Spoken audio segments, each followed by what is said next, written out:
அடுத்தது கடகராசி நண்பர்களுக்கு பார்க்கலாம். கடகராசியில் இருக்கக்கூடிய புதனும் சுக்கிரனும் இவங்களுக்கு மெட்டீரியல் விஷயங்களுக்கு ஒரு நன்மைகளை கொடுப்பார்கள். ஆனால் குடும்ப வாழ்விலும் வாக்குஸ்தானத்திலும் ஒரு கவனமான பலன்களையே நம்ம எடுத்துக்கொள்ள வேண்டும். ராசிநாதன் சந்திரன் இன்று 3ஆம் வீட்டில் இருப்பது தைரியமாக சில முடிவுகளை எடுக்கக்கூடிய நிலையாக இருக்கும். அடுத்தடுத்து என்ன செய்ய வேண்டும் அப்படிங்கிற சில லாங் டேர்ம் பிளான்ஸ் எல்லாமே இன்று மனதில் ஒரு ஸ்பார்க் போல ஏற்படக்கூடிய நல்ல நிலையாக இருக்கும்.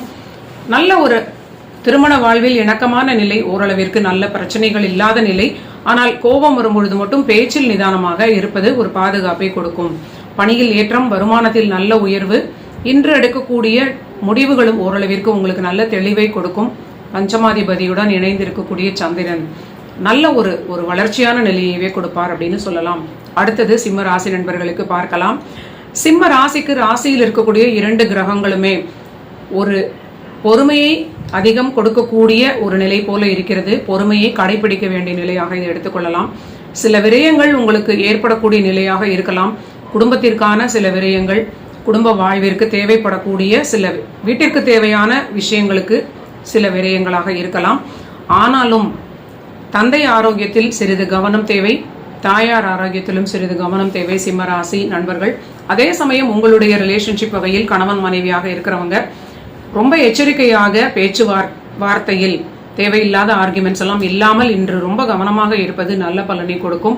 அந்த 2ஆம் வீடாக வரக்கூடிய அந்த கன்னியில் இருக்கக்கூடிய செவ்வாயும் சரி சந்திரனும் சரி, சந்திரனுடைய ஹஸ்தத்தில் செல்வது உங்களுடைய சிம்மத்துக்கு அது 12ஆம் வீட்டு தொடர்பாக வருவதனால் குடும்பஸ்தானத்தில் குழப்பங்கள் வராமல் இருக்க நீங்க அமைதியாக இருக்க வேண்டும், பொறுமையாக இருக்க வேண்டும். அடுத்தது கன்னி ராசி நண்பர்களுக்கு பார்க்கலாம். இவர்களுக்கு அஷ்டமாதிபதியும் லாபாதிபதியும் இணைந்து சந்திரன் சாரத்தில் செல்வது பொருளாதாரத்திற்கு மிகப்பெரிய யோகமான நிலை. திடீர் தனப்பிராப்தி ஏற்படக்கூடிய நல்ல பலன்களாக இன்று கன்னிராசிக்கு ஏற்படும். திடீரென்று நீண்ட நாள் முயற்சித்த சில விஷயங்கள் இன்று ரொம்ப எதிர்பார்க்காத அளவிற்கு திடீர் வெற்றியை கொடுக்கக்கூடிய நல்ல பலன்களாக இருக்கும். இது எல்லாமே வெளி விஷயங்களுக்கு, பொருளாதார விஷயங்களுக்கான நன்மைகள். ஆனால் திருமண வாழ்வில் மிகுந்த எச்சரிக்கையும் அக்கறையும் தேவை. வாக்குவாதம் கூடாது. ஈகோ கிளாஷ் இல்லாமல் ஒருவரை ஒருவர் அனுசரித்து விட்டு கொடுப்பது நல்ல பலன்களை கொடுக்கும். பணியில் ஒரு நல்ல நிலையாக இருந்தாலும் சற்று பணிச்சுமை அதிகமாக இருக்கலாம். வாக்குவாதம் இல்லாமல் பணியில் கூட நீங்க யாரிடமும் தேவையில்லாமல் பேசாமல் உங்க வேலைகளை மட்டும் பார்ப்பது ஒரு நல்ல நிலையை கொடுக்கும். இன்றைய ஒரு கிரகநிலை எல்லாமே சந்திரனுடைய ஆளுமை இருப்பதனால் மனதில் ஏற்படக்கூடிய எண்ணங்களை நம்ப வேண்டாம். கொஞ்சம் நீங்க எடுக்கக்கூடிய முடிவுகளில் யாரிடமாவது கேட்டு கிராஸ் செக் பண்ணிக்கொண்டு அதை செயல்படுத்தக்கூடிய நிலையை அடுத்து நீங்க ஃபேஸ் பண்ணலாம்.